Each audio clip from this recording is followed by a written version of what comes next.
امریکہ اور دیگر ممالک نے جس طرح سے ان کے اوپر فائنینشیل سینکشنز لاگو کر دی ہیں، اس سے بہت اپنی زندگی، ایران کی زندگی بھی بہت پریشانیوں کے عالم میں ہے. لیکن وہی ہے کہ کسی صورت سے وہ اپنے جو ایجنڈے ہیں اور جو دنیا کے ایجنڈے ہیں اور جو حقوق انسانی کے ایجنڈے ہیں اس پر عمل پیرا رکھنے کی کوشش کرتے ہیں.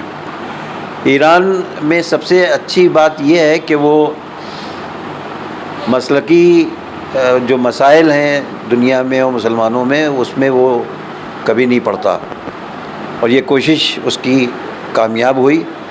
اور جو ان لوگوں میں بے اعتمادی پیدا ہوئی ایران کے تعلق سے کہ وہ ایک خاص مسلک و مذہب کا پیروکار رہے گا، وہ سب جھوٹی ثابت ہو رہی ہیں. اور جو سمجھدار لوگ ہیں اور جو سمجھدار ملک ہیں وہ سمجھتے ہیں کہ ایران جو ہے وہ ان چیزوں سے مستثنی اور مبرہ ہے. اب یہ ہے کہ ایران کی اس پالیسی سے یورپین کنٹریز میں بھی کچھ ایران کے حامی ہو گئے ہیں یا فلسطین کے حامی ہو گئے ہیں، اور ایران نے وہ کام کیا کہ جو دوسرے کسی ملک نے نہیں کیا. خاص کر کے فلسطین کے معاملات کو اس نے جس طرح سے اٹھایا اور جس طرح سے اس سے نبرد آزمائی کی اسرائیلیوں سے، وہ ایک تاریخی حصہ بن چکی ہے.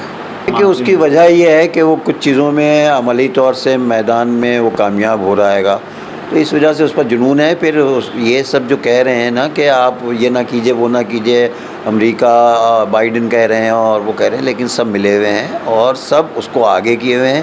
اس وقت وہ جنونی کیفیت اس کی ہے گی، اور وہ میدان میں کئی جگہ پر کامیاب ہوا ہے. خاص کر کے ہلاکتوں کے بارے میں اس نے بہت وہ کیا. جو ملک اور جو حکمراں بچوں کو اس طرح سے تحقیق کرے گا، اس کی ذہنیت آپ سمجھ لیجیے کیا ہوگی.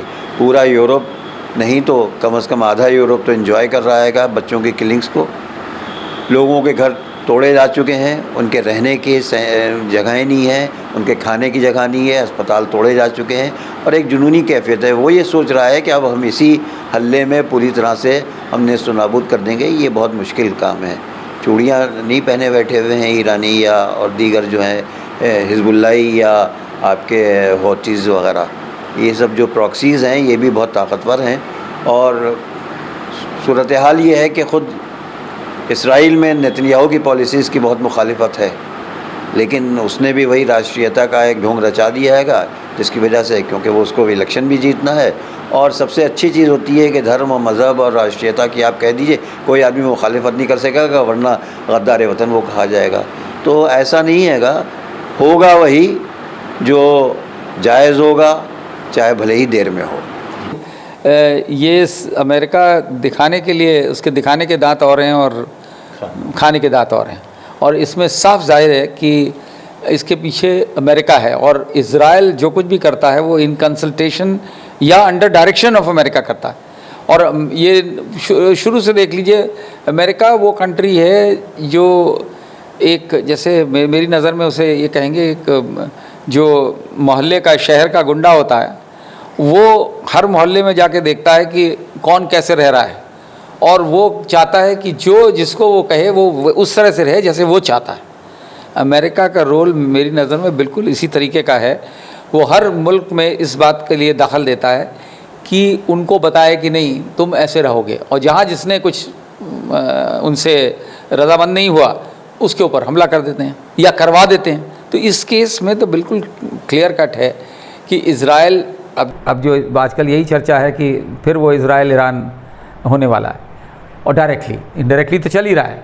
تو پھر اسرائیل کا وہی رویہ ہے امریکہ اوپر سے دکھانے کو، بالکل آپ نے صحیح کہا کہ دکھانے کو کہہ رہا ہے نہیں جنگ نہیں ہونی چاہیے، لیکن وہی تو کرواتا ہے، اپنے ہتھیار بیچتا ہے، اپنے ہتھیار پرووائڈ کرتا ہے، سپلائی کرتا ہے. کون پرووائڈ کرتا ہے سب سے زیادہ ہتھیار دنیا میں؟ امریکہ. تو امریکہ کا تو کام ہی اسی طرح چلتا ہے کہ کس کو کس سے لڑواتا رہے، اور سب سے زیادہ اس کا انٹرسٹ اس گلف ریجن میں ہمیشہ سے رہا ہے آئل کی وجہ سے. تو یہ مجھے لگتا نہیں کہ یہ آسانی سے سدھرنے والا ہے. تو اس کو اس سے بڑھوانا، اس کو اس سے بڑھوانا، جو ریالٹی یہ سب پلیئرز ہیں چیس بورڈ پہ، یہ خالی پلیئرز ہیں. اصلی جو شے مات کا کھیل وہاں سے چل رہا ہے. مجھے تو ایسا لگ رہا ہے یہ ساری ڈیولپمنٹس دیکھ کر کے کہ ایک پھر سے یہ وہی ریوائول ہو رہا ہے جو ایک زمانے میں کولڈ وار جسے کہا جاتا تھا بٹوین امریکہ اینڈ رشیا، اور ان کے دونوں طرف آج کی ڈیٹ میں پھر سے ایک نیا ایکسس ایمرج ہو رہا ہے، اور وہ میرا خیال اس مجبوری میں ہو رہا ہے کہ امریکہ پھر سے سب کو بلڈوز کر رہا ہے، یہ امریکہ کا بلڈوزر چلتا ہے سب جگہ. اس کو کاؤنٹر کرنے کے لیے اب رشیا سامنے آیا ہے، اور رشیا نے پھر سے اب یہ جو الائنمنٹ شروع ہو رہا ہے، ری الائنمنٹ شروع ہو رہا ہے، اس میں چائنا بھی ہے، نارتھ کوریا بھی ہے، اسی طریقے سے ایران اس میں جوائن کر رہا ہے.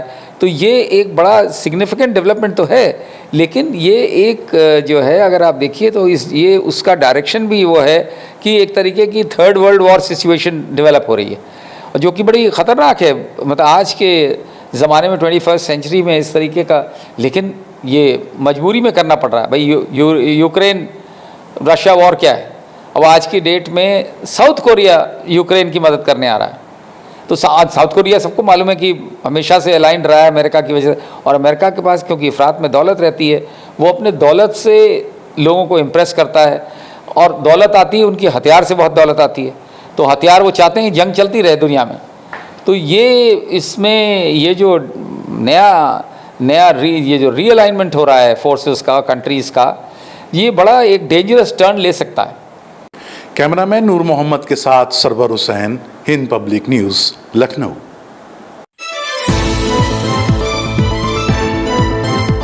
ہند پبلک نیوز اہم خبروں کے لیے دیکھتے رہیے ہند پبلک نیوز. ہم دکھاتے ہیں ہمیشہ سچ.